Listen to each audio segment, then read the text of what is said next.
Bueno, pues vamos a ir parando. Bueno, Carlos, buenas tardes, tío. ¿Qué tal? ¿Cómo Muy buenas estás? tardes, Manuel, ¿qué tal? ¿Cómo Muy andamos? bien, muy bien. Pues como siempre, como digo yo siempre, el otro día digo, estaba hablando por teléfono y me dice alguien, dice, ¿cómo estás? Digo, estoy más liado que el fontanero del Titanic. Y llega mi niño por detrás y me dice, papá, ¿qué hacía el fontanero del Titanic? Y digo, digo, pues te lo voy a explicar. Así que, como diría mi La, amigo, pues sí, sí. la verdad que como para no estarlo, aquí han definido muy bien, dice buenas tardes, gladiadores, pues sí es que la verdad es que nos están convirtiendo en gladiadores. Aquí cada día una nueva noticia, que si modificación de una NIA, que si ya está ahí por ahí rulando un proyecto de que estábamos comentando antes sobre la valoración de empresas de grupo, de las operaciones. ¡Guau! Sí, sí, de No nos verdad. quieren dejar tranquilos. No nos quieren dejar vivir, pero bueno, aquí estamos, en fin. Les pillan la norma y como, claro, por la normativa. Bueno. Lo que no sé si está, lo que no, vamos, hoy tenemos planteado, El porque ayer, principal. claro, esto fue un poco premeditado, digo, no premeditado, sino fue un poco, digamos, improvisado, porque ¿qué A pasa? Que ayer ver, por sí. la mañana salió la NIA 315 revisada. Entonces, la NIA 315 revisada, pues ya he visto que es una norma de solo 130, 140 páginas. Y la 250 también. Eso es, y la Que van 250 las dos, va el pack. Si va no bastamos con una. el paquete. Bueno, pues esa normativa ha sido publicada, ¿verdad? A información pública. Hay 2 meses para leérsela y si hay que ponerle pegas, pues bueno, pues le ponemos pegas. Lo que pasa es que, bueno, no va a haber ningún cambio porque es normativa directa de IFAC, con la traducción española. Lo único que puedes poner una pega pues a la traducción, ¿no? Y de Así eso, es. y de eso el doctor Mantilla pues sabe mucho, porque ha estado traduciendo muchos años las normas, la IFAC, bueno, y yo creo que sigue todavía, tema IFAC y tema IFRS. Lo que no sé si nos acompaña ahora, si está por aquí con Yo nosotros, no lo he o visto todavía. todavía no está, ¿no? Si, Entonces, si no aparece, tenemos un problema. si no, Ahora sí. aquí está. Es que se ha puesto el 10. Hace rato que estoy aquí, oiga, buenas tardes, noches para todos. Muy buenas Buenas tardes. tardes. Bueno, nosotros lo primero que le queríamos preguntar es cómo está usted, su familia, Sí. porque en Colombia está la cosa regular, ¿verdad? Bien, gracias. Dentro de lo... Toca darle gracias a Dios porque estamos bien. Sí, señor. Muy amables. Bueno, eso es lo más importante y bueno, pues Pues sí. aparte del tema de la pandemia, pues ahora haya esta cuestión, pues bueno, a ver si poco a poco se va suavizando y nada, y espero pues que vaya mejorando la cosa. Muy bien, bueno, Gracias. entonces, a usted. Entonces nosotros, claro, decíamos, bueno, pues ¿qué tema puede ser bueno? Pues la NIA 315. Ah, ¿Por qué? Porque al final nosotros realmente, hombre, nosotros sabemos algunas cosas, pero estamos ahora, tenemos que aprender a manejarlas. Más de cara al año 2022 que otra cosa. Entonces, nos decía Samuel dice que íbamos a plantear el conversatorio de forma que él nos iba a ir lanzando algunas preguntas en relación con este tema, porque él sí conoce la norma, la bastante trabajó bien. y la ha profundizado. Y fijaros qué maravilla es esto, porque esto en España todavía, os digo que nadie de nadie, ¿no? O sea, a lo mejor con alguien dedicado puede ser, pero muy poca gente. Los que Así hayan que, estado detrás de la traducción y que se la hayan leído. muy bien. Pues estamos en sus manos, Samuel. Ah. No, Bueno, yo- mucho gusto saludarlos. Buenas tardes para todos. Muy bien. Yo no es que conozca la norma, ¿entendido? Lo que pasa es que por circunstancias de la vida mía, eh, yo he estado prácticamente en línea con los estándares Uh-huh. y cada vez que sale el estándar, eh, yo saco de mi computador el que está reemplazando. Uh-huh. No espero la traducción y no espero la, la incorporación normativa en un país o en otro, ¿sí? Uh-huh. Eso pues sí, ciertamente da una ventaja porque me permite mirar cómo han ido implementando las cosas en un lado o en otro lado, a quienes les ha ido bien y a quienes no les ha ido igual de bien, ¿sí? Yo vivo convencido de que la frase que más me gusta a mí de los estándares es la que dice aplicación temprana permitida, independiente de la fecha de vigencia. Porque si uno sabe que ya están reemplazando algo, pues empieza a trabajar con lo nuevo. No espera a que venga lo obligatorio, cuando lo obligatorio se hace con unos plazos muy estrechos y que la aplicación pues no es tan sencilla, ¿sí? A mí me gusta el ISA 315. No me gusta la NIA 315. Eso me gusta. La ISA. Muy bien. Aquí, doctor Mantilla, en España yo creo que somos más de que hasta que no te la ponen delante y ya no es obligatoria, no empezamos a mirarla. No, pues aquí en Colombia pasa lo mismo y en América Latina pasa lo mismo, ¿sí?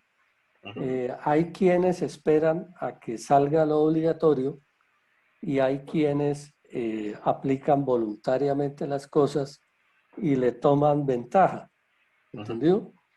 Por eso, como el trato que hicimos es que yo les iba a hacer a ustedes unas preguntas Perfecto. y ustedes las contestan. Bueno, nosotros las contestamos. Yo voy a intentar, y Carlos también, y si alguien se anima, por ejemplo, También. Morena, Jesús Manuel o Miguel Ángel, que nos acompaña también hoy, os salva, pues que queráis, O sea, Que aquí no... Si tengo una respuesta distinta, pues yo les cuento la respuesta distinta, a ver, sí, pero no es que yo sea el que define las cosas. Entonces, si quiere, empecemos. El objetivo es entender la NIA 315 revisada en el año 2019. ¿Entendido? Ayer cuando Manuel me invitó, yo lo primero que hice dije, ¿será que salió otra nueva? Y yo no me había dado cuenta. ¿Sí? Lo primero que me puse a mirar, y no, la última revisión, esta ISA es de las que más revisiones ha tenido, 3, después del proceso Claridad. Eso ya nos va a indicar una cosa que más adelantico hablamos. Pero entonces comencemos con la primera pregunta. Venga. ¿Cuál es el riesgo más importante y que evalúa primero el auditor de estados financieros? Que audita primero el auditor de estados financieros. Venga. ¿Cuál es el riesgo más importante y que evalúa primero el auditor de estados financieros? Venga. Yo voy a decir, a ver si alguien me acompaña, el riesgo inherente. Es que...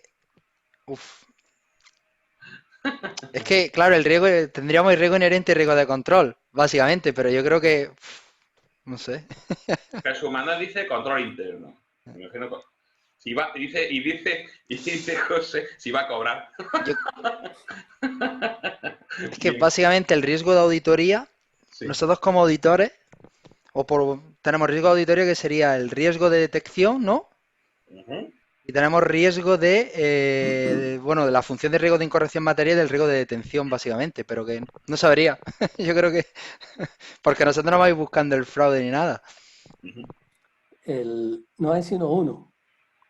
Es el riesgo de independencia. Bien. Cada vez que el auditor se pasa por la faja, yo no sé cómo entienden ustedes se entiende bien. Expresión, ¿sí? Cada vez que cierra los ojos al código de ética, la auditoría pierde todo su valor, no sirve. Y esta es como la lucha a nivel mundial que hay en si el auditor es independiente y se le reconoce valor a la auditoría o el auditor no es independiente, hace muchas cosas, trabaja mucho, pero no se le reconoce que tiene valor la auditoría. ¿Entendió? Esto da de una vez a entender, hay dos enfoques, uno que es suave y otro que es duro, porque los ISA usan un enfoque que es suave, un enfoque de administración de riesgos que lo entienden como amenazas y salvaguardas para reducir el riesgo a un nivel que sea aceptable. Ese nivel que sea aceptable, está la discusión de qué tan aceptable, de qué tan grande es ese riesgo. ¿Entendido? Por eso se considera que es suave para el auditor, suave para el cliente. A diferencia del enfoque de la PCAOB de Estados Unidos, que expresamente obliga a la independencia y que prohíbe una serie de servicios, ¿sí? Por eso ese enfoque se considera duro y es en la práctica al único al cual las firmas de auditoría le tienen tantico miedo, ¿sí? Tampoco es que se asusten mucho, pero sí en la práctica, en las entidades de interés público, es el único que funciona así seriamente, ¿sí? Los ISA o las NIA han intentado ser un estándar internacional, pero por esa debilidad, entonces vamos a ver qué cosas quiere, pero como no basta con querer, a veces hay cosas que no funcionan. ¿Entendido? Bueno, ya se acabó mi intervención porque con la segunda pregunta ustedes sí ya me callan. Bueno, ¿Cuál es el contexto? El contexto en que el auditor aplica los ISA o la NIA en general y en particular el ISA o la NIA 315. Venga. El contexto. El contexto. Bueno, contexto en el que se aplica la norma, bueno, da igual, lo voy a fallar lo mismo, pero bueno. Pero el contexto, bueno, pues estamos, la evaluación del entorno de control y luego el segundo término del control interno, ¿no? A ver si algo por ahí. Y dice Jesús Manuel, empresa en funcionamiento y sector. yo creo que básicamente tal y como está o el entorno que nos dan las ISA, que al fin y al cabo hace una auditoría bajo riesgos, por así decirlo, yo creo que el contexto que nos da es identificar y básicamente valorar los riesgos de incorrección material, en este caso esta NIA en los estados financieros. Muy bien, yo mientras voy aquí apuntando. ¿De acuerdo? Ah, qué pena. No.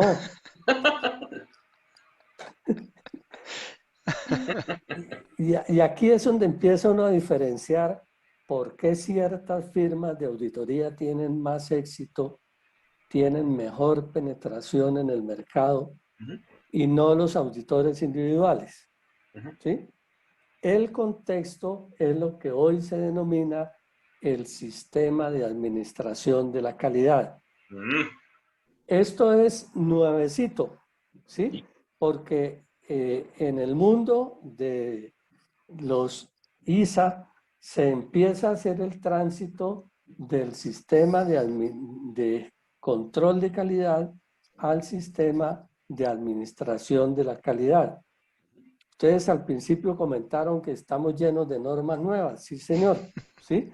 Posiblemente esta, pues no, esta es supremamente reciente. Es de finales del 2020. Y no creo, no he visto la traducción al español. ¿Sí? Pero lo importante es que las firmas grandes, ¿sí? Se protegen frente a los clientes a través del sistema de administración de la calidad. Y eso les ha implicado, y al auditor le implica, cambiar el enfoque de auditoría.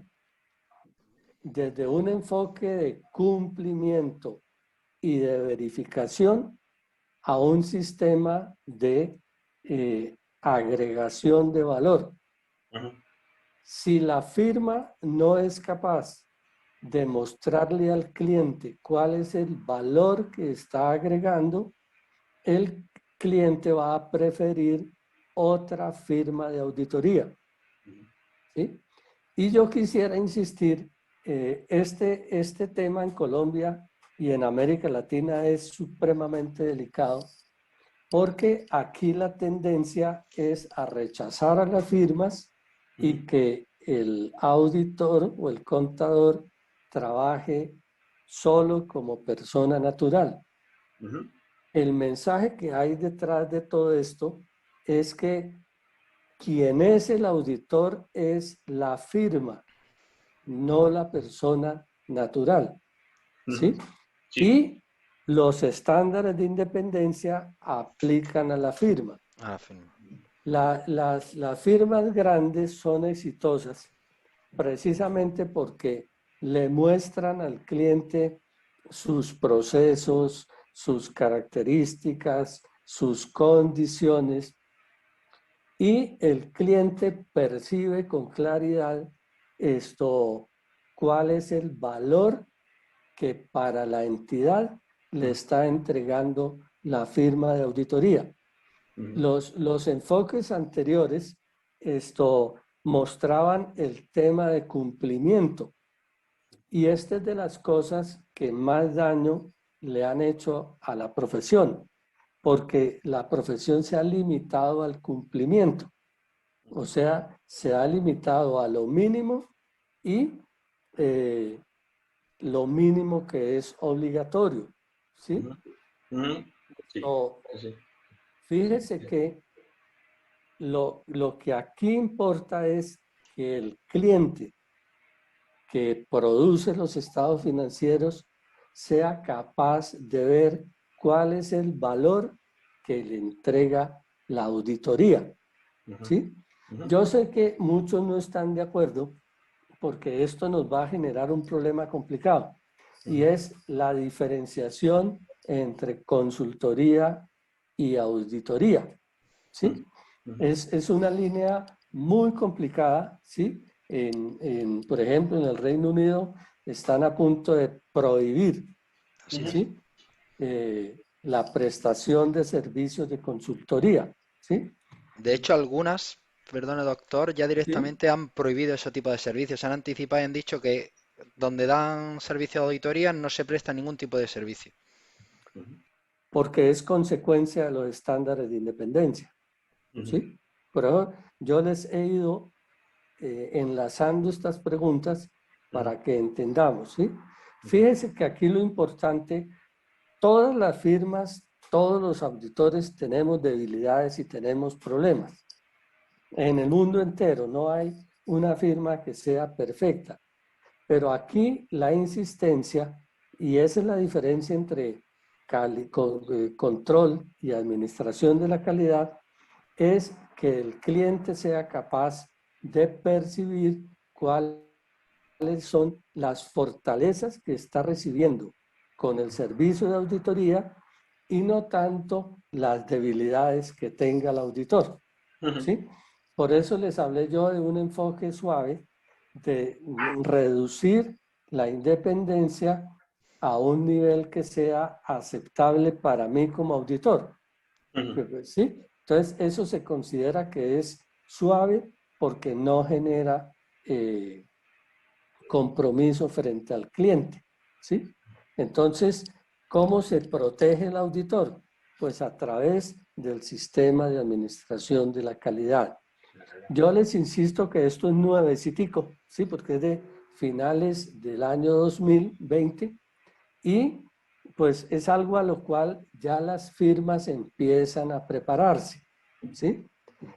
¿Cuál es la ventaja de empezar a prepararse? Porque una firma gasta mucho esfuerzo, mucho dinero preparando el sistema de control de calidad para luego tener que botarlo a la basura porque hay que cambiarlo por un sistema de administración de la calidad. ¿Sí? Entonces, aquí la insistencia es cuál es el valor que percibe el cliente y no tanto los colegas de la profesión, ¿sí? Esta es como una manera un poquito distinto de entender las cosas. Fíjense que los IFRS también están orientados al tema del valor que percibe el inversionista, ¿sí? Bueno, ya fallé a mi palabra, he hablado mucho. No, pero es... Es que tampoco hemos acertado.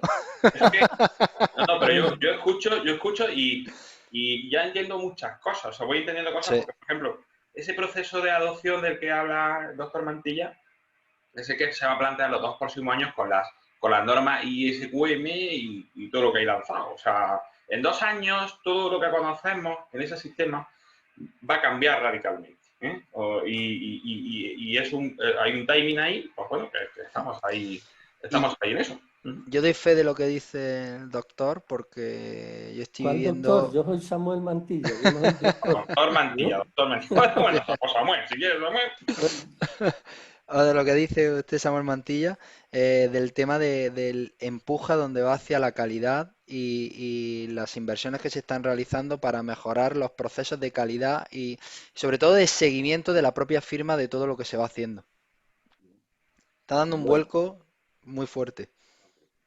Tercera pregunta, esta sí es fácil porque ustedes leyeron la NIA 315, ¿sí? Uf, La 315 sí, la revisada todavía la tengo ahí. Bueno, ahora les voy a mostrar, es que yo hago estas preguntas porque en el fondo la revisión tampoco es que tenga mayores cosas, ¿sí? Pero entender el 315, sin esto que estamos hablando, pues sacamos conclusiones que no son. Tercera pregunta, ¿cuáles son los insumos que usa el auditor para alimentar el proceso de administración de los riesgos? Insumos. Como insumos entendemos a la información, ¿no? ¿No, Samuel? ¿Información? Elementos de entrada. Bueno. Bueno, a ver quién dice algo. Bueno, yo digo algo y ya, y si Carlos quiere decir algo, o mira, por ejemplo, dice aquí, por ejemplo, indagar, observar, dice Jesús Manuel, como insumos, como elementos, no sé, aparte de lo que dice Jesús Manuel, pues los insumos básicos, pues efectivamente son los procedimientos de valoración de riesgo basados en pues la observación de lo que dice, bueno, por lo menos el antiguo párrafo, creo que era el 13, de verificar la propiedad, verificar el entorno de control, el entorno de control, verificar si hay revisión, medición, el marco de información financiera que se aplica, ¿no? Un poco, eso es lo que dice en relación con la evaluación de los riesgos inherentes, ¿no? Lo que a mí se me ocurre. Sí, no, yo por lo menos entiendo como tú, que básicamente a través del conocimiento de auditor de la entidad, de su entorno, marco de información financiera, todo sistema de control, y eso es lo que te permite poder identificar aquellos riesgos de incorrección material y que de esa forma tú puedas tener una expectativa inicial de esos riesgos para poder auditarlos. Pero seguro que hay algo. Seguro que hay algo por ahí. Una carta más guardada. Y lo hay. Son 3 los insumos. ¿Sí? El primero es el conocimiento del cliente. No iba mal yo ahí, ¿eh? ¿Sí? Sí. Auditor que no conoce su cliente empieza a hacer cosas y lo único que hace es meterse en problemas, ¿sí? Yo he trabajado 13 años como asesor de firmas de auditoría y el trabajo mío era eso, ayudarlos a que no se metan en problemas, ¿entendido? Y si el auditor no conoce su cliente, pues el hombre es como un ciego dando vueltas y vueltas y lo único que hace es tropezarse. El segundo insumo son los objetivos de la auditoría. la NIA o la ISA 200. 200. 200. ¿Sí? Sí. Si ustedes leyeron tanto la versión antigua como la nueva, ustedes encuentran que la primera frase que uno encuentra ahí es: esta NIA tiene que leerse junto con la NIA 200. Así ¿Sí? es. ¿Por qué? Porque es que la NIA 200 condiciona la auditoría y condiciona la NIA 315. Totalmente de De acuerdo. acuerdo con mi manera de entender, la NIA 315 la cambian, la revisan con poco éxito, ¿sí? Porque es como un transatlántico que anda con el ancla y el ancla suelta no la deja andar. ¿Entendido? ¿Por qué? Porque el ISA 200 o la NIA 200 dice cuál es el objetivo de auditoría, pero también deja claro el tema de riesgo de auditoría. ¿Sí? Que ustedes hoy empezaron parece que ustedes se lo saben muy bien, ¿sí?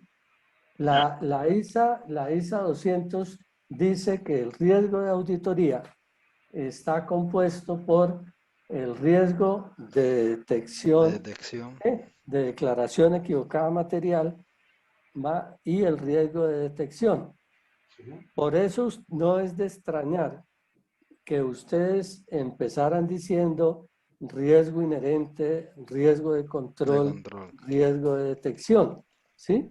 Porque uno de los problemas que tiene la profesión por efecto de este anclaje en el ISA 200 que habla del riesgo de auditoría, es que la profesión dice, como es el riesgo de auditoría, entonces es lo mismo que hemos hecho siempre: riesgo inherente, riesgo de control, riesgo de detección. Y desafortunadamente la profesión tiene ese anclaje y no despega. La NIA 315 no despega precisamente por este problema. Ellos resolvieron la cosa diciendo que el riesgo de incorrección que ustedes llaman ahí es igual a riesgo inherente más riesgo de control, que es una equivocación. ¿Sí?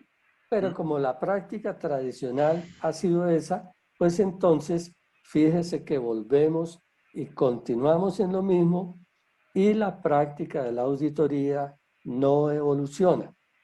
Ahora miramos un poquito por qué la práctica de la auditoría no evoluciona. ¿Sí? Y el tercer insumo, ¿cuál es? La planeación de la auditoría. ¿Sí? La planeación de la auditoría. Si ustedes miran, la NIA 315 hace parte de la sección 300 a 499 que llaman valoración del riesgo y respuesta del riesgo y respuesta del auditor frente a los riesgos valorados. ¿Sí? Ese conjunto tiene el tema de planeación, el tema de valoración de los riesgos, el tema de la respuesta frente a los riesgos, las consideraciones en organizaciones de servicio y la evaluación de las incorrecciones o declaraciones equivocadas. ¿Sí? Si ustedes lo miran, esos 5 estándares fueron mejorados con el proyecto Claridad en el año 2009 y quedó como con una estructura coherente. Pero de esos 5 estándares, el único que han revisado 3 veces es la NIA 315. ¿Sí?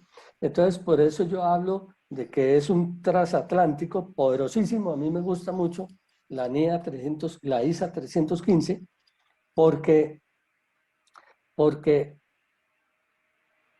de dejarlo funcionar, transforma la auditoría. Pero con estos anclajes que tiene, que están en los mismos estándares, no dejan que la auditoría evolucione. ¿Me hago entender? Entonces, fíjense, tres problemas que hemos mencionado. El primero, el tema de la independencia del auditor. Si usted lo lleva a un enfoque suave, la auditoría no le queda nada. Segundo, el tema de la protección, el sistema de la administración de la calidad. Tercero, el tema de los insumos, conocimiento del cliente, la ISA 200, los objetivos del auditor y la planeación de la auditoría. Yo les insisto a esto porque cuando uno lee la NIA 315, lo único que hace es repetir todas estas cosas y dice uno, uy, pero tan fácil que era. ¿Entendió? Así es de que por ese lado vamos. Muy bien. Bueno, la cuarta pregunta, ¿sí? Muy bien. Cuando la preparé, era en la única que pensaba que íbamos a tener diferencias. Esto es más difícil que el examen del ROC de auditor aquí en España, ¿eh? Y diferencias por la traducción, no por el estándar. Entonces, la pregunta dice, ¿cuáles son los riesgos? La primera decía el riesgo. Aquí ya le dice los riesgos que el auditor identifica y valora a nivel de estado financiero y a nivel de aseveraciones. Esto, si no lo digo mal, creo que son los riesgos los RIM, ¿no? Riesgos de incorrección material. Sí, o como dice el doctor Mantilla, bueno, Samuel, los riesgos de declaración equivocada material. Sí, vamos bien.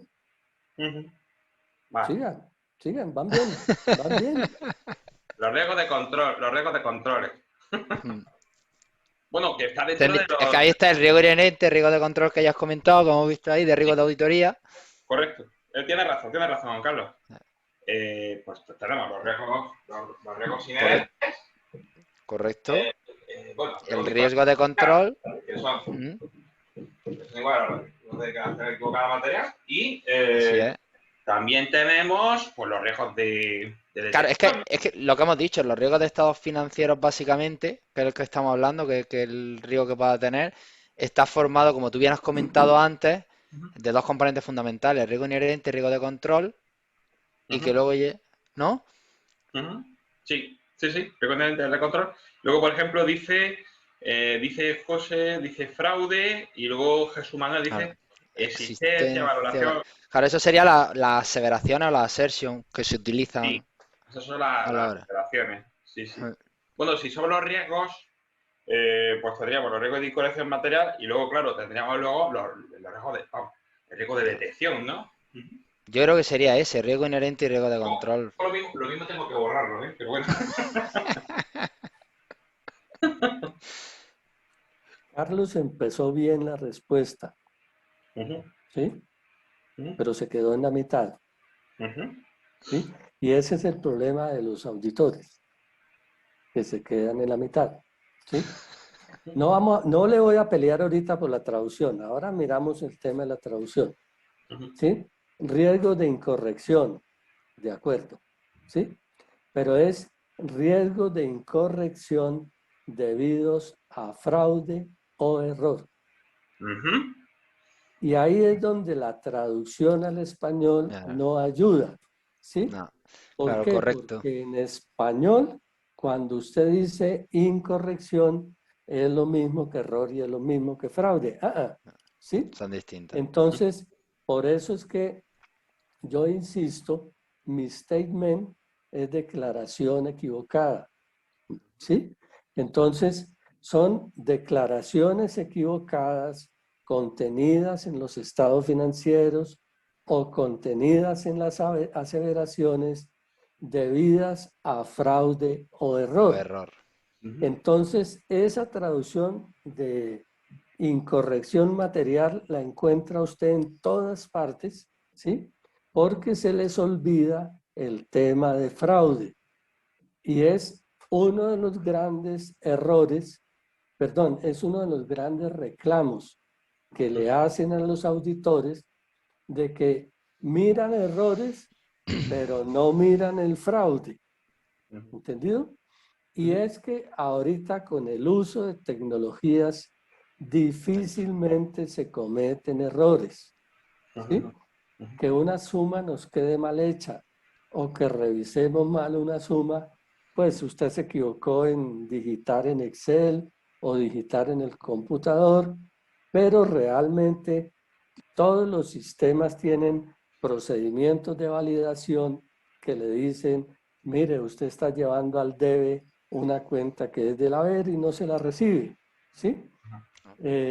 Pero deja por fuera el tema del fraude.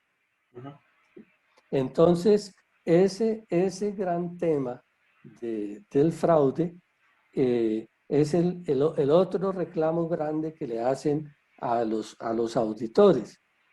Y el asunto ha llegado a un extremo tan grande de que se ha creado con mucha fuerza lo que llaman auditores de fraude, ¿sí? Y le dejan a los auditores de estados financieros auditores de errores.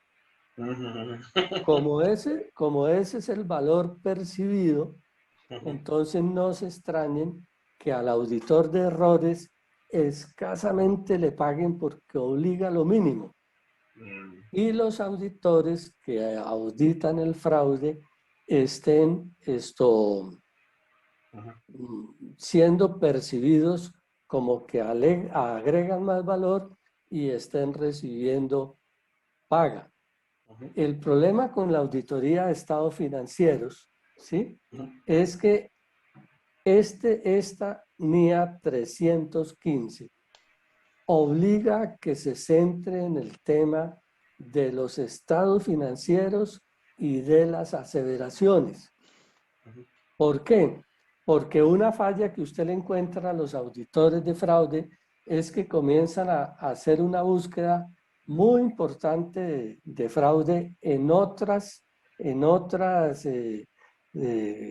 funciones de la entidad, en otras actividades de la empresa, pero no enfrentan el tema del fraude en los estados financieros, ¿sí? Desafortunadamente, esto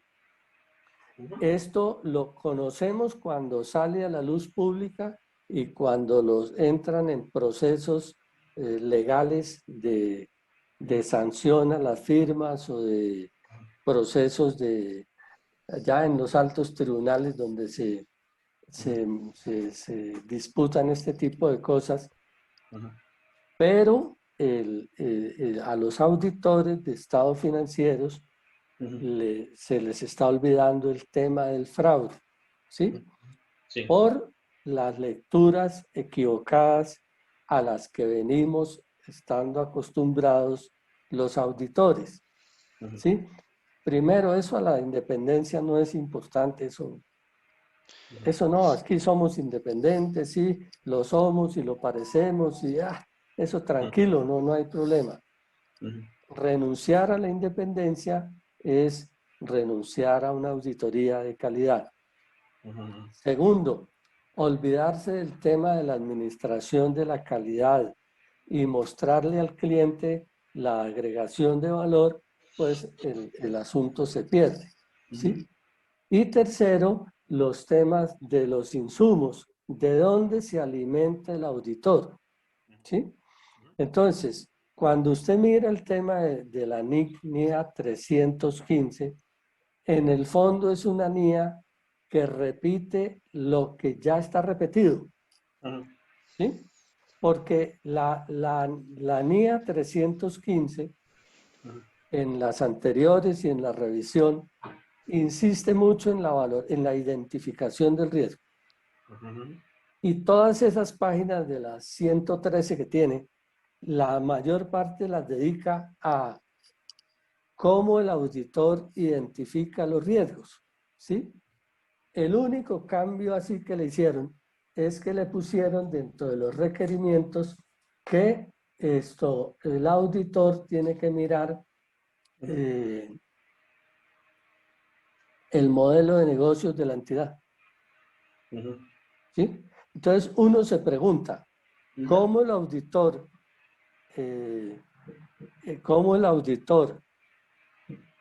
puede identificar el modelo de negocio de la entidad si antes no tenía un suficiente conocimiento del cliente? Claro. ¿Sí? Es repetir lo que está repetido. Y le insiste, el tema del sistema de control interno. ¿Cómo uno se preguntaría? ¿Usted cómo va a evaluar el sistema de control interno del cliente si antes no tiene ese conocimiento del cliente? O sea, ¿de dónde sacó el conocimiento del cliente si no conoce el sistema de control interno? Y le dice otros procedimientos ligados a la tecnología de la información o a los controles de tecnología de la información que usa la entidad. Entonces uno se pregunta, ¿cómo va a sacar esto? Pues que usted ya lo tiene, ¿sí? Porque ese fue el insumo de los objetivos de la auditoría y esos son los insumos de la planeación, ¿sí? Manuelito y Carlitos me están reclamando que yo ya estoy haciendo exposición magistral y esa no era la idea. ¿Sí? Esto es maravilloso. Una Esa no pregunta, era la idea. una pregunta así a quemarropa. A ver, ¿Qué pasa cuando un auditor detecta, digamos, un fraude grande? Y bueno, y en las horas de auditoría tiene contratadas, por ejemplo, digamos 80 horas. Tiene 80 horas en el contrato de auditoría y el fraude, oye, le va a llevar más horas, hasta ¿cómo se responde ahí? ¿Se emite el informe? Sí, una cosa así por encima. planeó mal la auditoría, Ujú.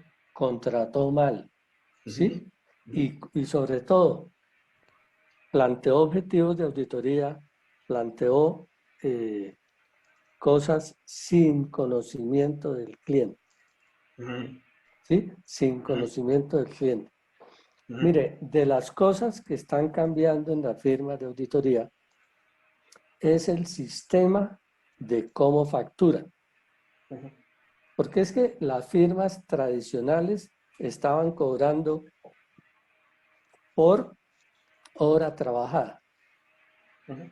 con una jerarquía de que a ciertos trabajos los hacían los asistentes a 2 euros, ciertos trabajos los hacía el gerente a 4 euros, ciertos trabajos el senior a 8 euros, ciertos trabajos el socio de auditoría a 200 euros. ¿Sí? Y entonces las empresas para ahorrarse clientes, para ahorrarse tarifas, pues decían o permitían que los seniors de auditoría fueran los que hicieran el trabajo. ¿Sí?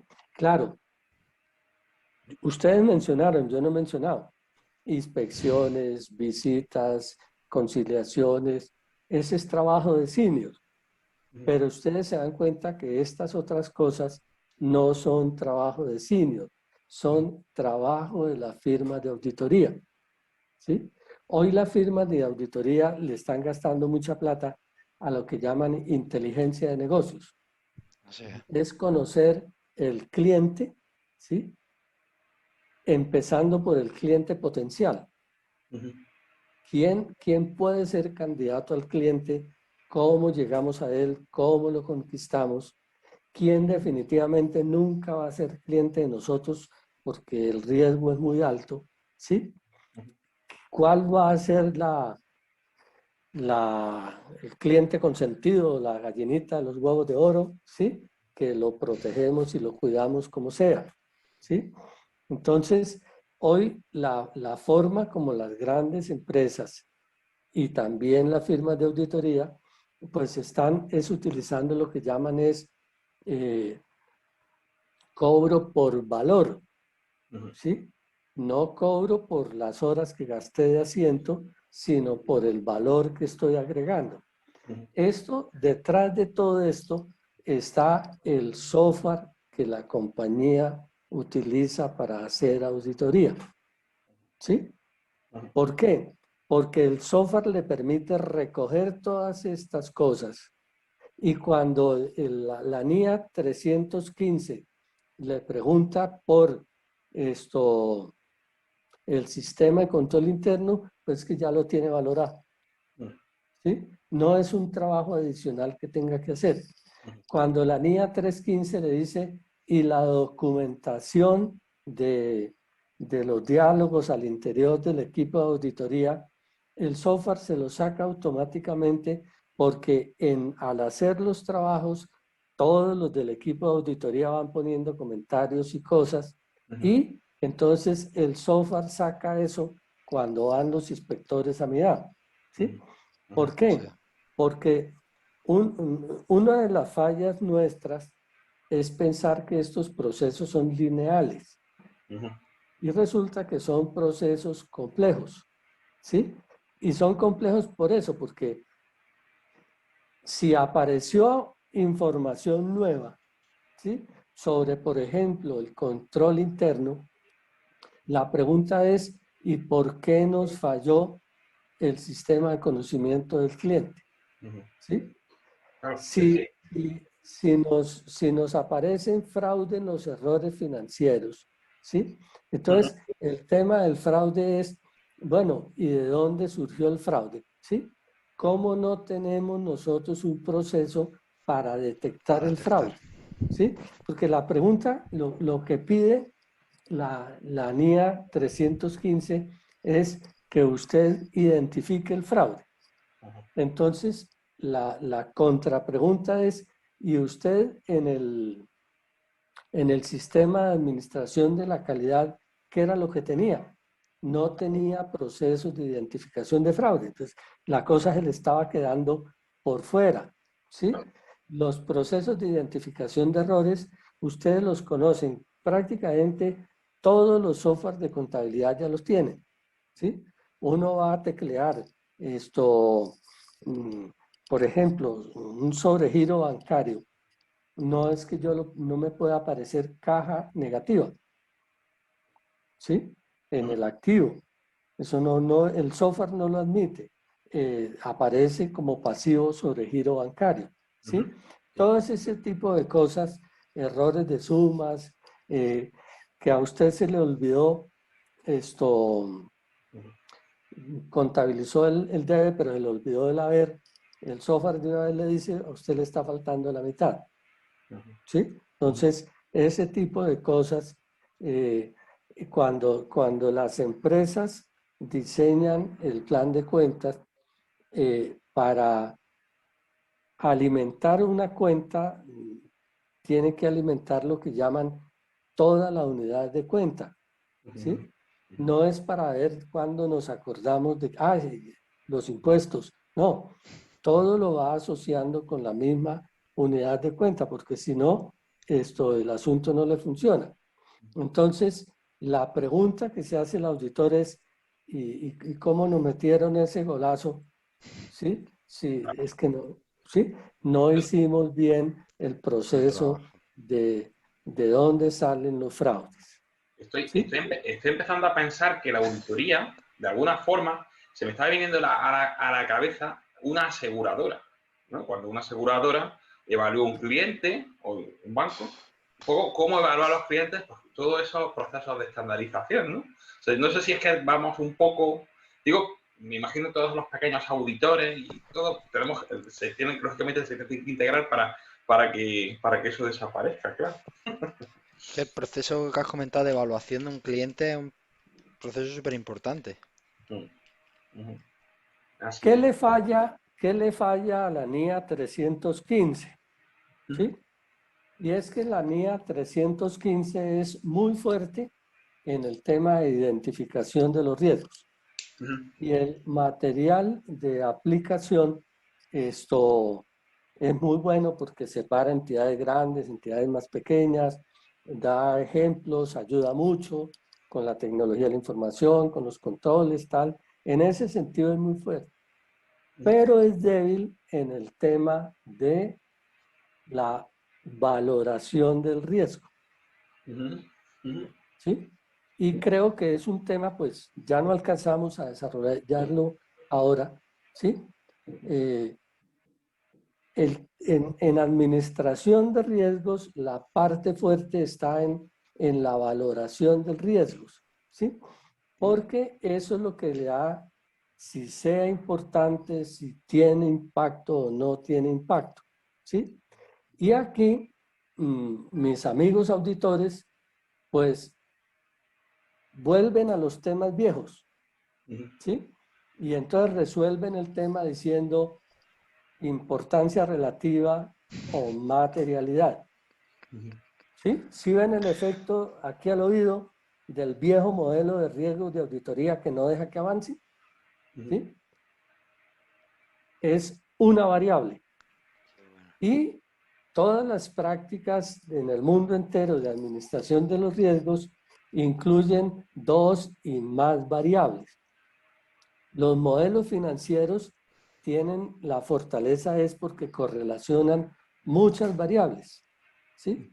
Bueno, aquí el tema de la administración de los riesgos es la correlación que hay a riesgos en la frecuencia, cómo se repite ese riesgo que tantas veces se repite y en el impacto, qué tanto bien o qué tanto daño hace a la empresa. Esta partecita, en mi manera de entender, sí es como débil y creo que el estándar le gasta mucho a conocimiento del cliente, a obtención de información, a identificación de los riesgos, pero se queda corto en el tema de la valoración.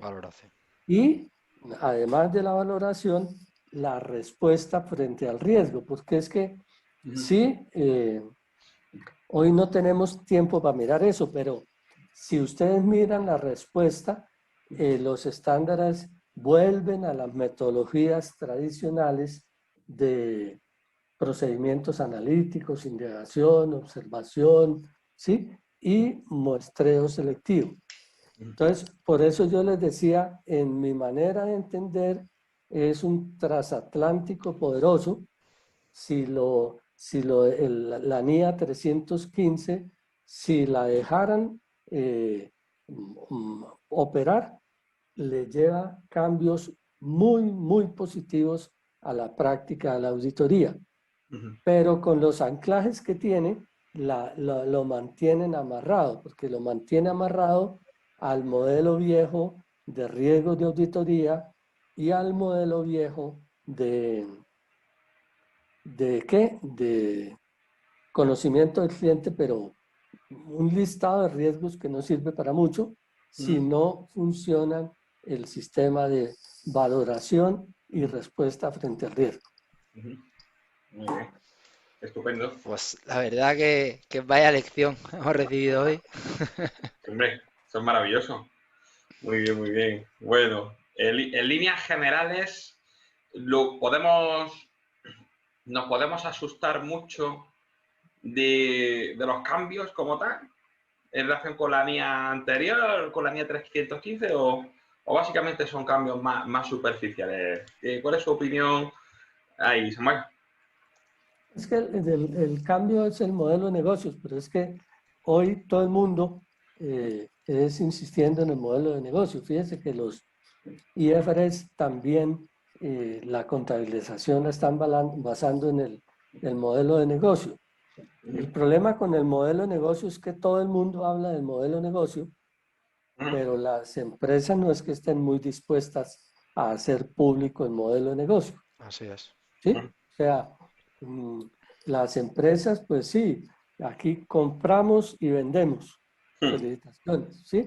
Aquí tenemos instrumentos financieros para que se cumplan las condiciones contractuales o los tenemos para la venta. Pero ya los secretos propios del asunto no los sueltan al público y no lo van a soltar al público, ¿sí? de lo bien ligado que hay al modelo de negocios es el sistema de administración de los riesgos, ¿sí? Y todas las empresas son celosas a que eso no vaya a salir, no vaya a salir al público, ¿sí? Porque todo el mundo entiende que hoy el enfoque es de riesgos, el enfoque es de algunas empresas de aprovechar los riesgos, otras de minimizar los riesgos, otras de evitar los riesgos. Entonces, en mi manera de entender, no es que cambie muchísimo, ¿sí? Cambia el material de aplicación porque sí lo hicieron un poquito más extenso, pero uno se pierde porque si uno trabaja en empresas grandes y lo enredan con ejemplos de empresas pequeñas, pues no le interesa la cosa. Si usted trabaja en empresas pequeñas y lo enredan con el tema de empresas grandes, pues no entiende la cosa.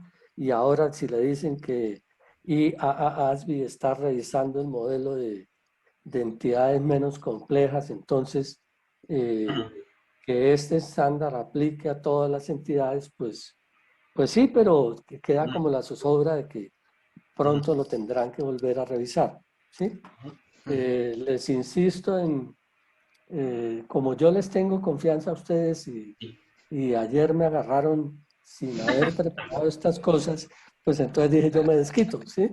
Esto, pero creo que es interesante ver cómo estos estándares nunca funcionan solos, ¿sí? Si uno agarra una niña de estas y se zambulle en ella, se pierde. ¿Por qué se pierde? Porque deja usted tener en consideración otras cosas que a la larga son las que condicionan la implementación, ¿sí? Yo les insisto, la auditoría está cambiando muchísimo, ¿sí? Las presiones para que el auditor haga mejores trabajos que son supremamente fuertes, ¿sí? Y la clave de esta implementación está en conocer al cliente, ¿sí? Si usted no conoce al cliente, pues entonces hace muchísimas cosas operativas, pero no le funcionan. En el caso de las pymes, como es la pregunta que hacen, es exactamente lo mismo, ¿sí? Porque conocer la pyme en concreto es mucho más interesante. Yo creo que las lecciones de la pandemia, ¿sí? Es que las grandes empresas están enfrentando problemas muy complicados con las cadenas de suministro globales, Correcto.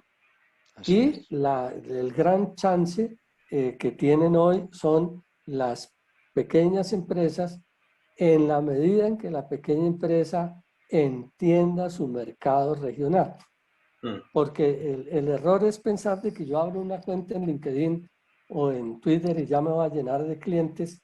Ahí, eso es falso, no llega a nadie, ¿sí? Entonces, ¿cómo conocer nosotros a la pyme? ¿Cuáles son los riesgos propios de la pyme? ¿Sí? Una pyme no va a cometer riesgo de fraude en leasing de aviones. Entonces perdemos el tiempo analizando el tema porque una pyme nunca va a hacer leasing de aviones, ¿sí? Pero tiene sus problemas específicos que es los que se necesitan atender. Muy bien. Como diríamos aquí, muchas veces vamos con armas intentamos matar moscas con cañonazos. Básicamente, es así. Sí, señor. Sí. Bueno, pues me alegra verlos, saludarlos. Espero no les haya hecho pasar un mal rato. No, al contrario. Samuel, usted sabe que yo le tengo mucha aprecio de hace muchos años y bueno, y me lo paso fenomenal, porque es que siempre que hablamos pues son lecciones que recibe uno de auditoría y de contabilidad, porque Samuel, pues, estábamos hablando de auditoría, pero es que de IFRS sabe, como se dice aquí en España, sabe un huevo. O sea que sabe muchísimo. Yo conocí a Manuel cuando la barba de él era negra, todavía no tenía blanco. Y a mí nada que me empieza a salir barba. Además que ya me hace falta ya cortármela, que ya hago.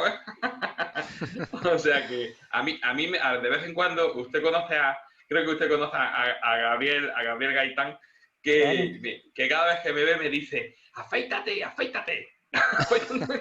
Porque ahí se pega el coronavirus, Digo, pues ya está. Así que, bueno. Pues la verdad que no, que muchísimas gracias por su tiempo. Yo creo que ha sido, para mí también y para Manuel, un honor. Y sobre todo que hemos aprendido, que al fin y al cabo de lo que se trata, ya hemos compartido pues básicamente lo que conocemos y lo que nos queda por conocer de la auditoría, que no es poco. Y yo creo que el resto de participantes pues también tendrán las mismas sensaciones que nos llevamos.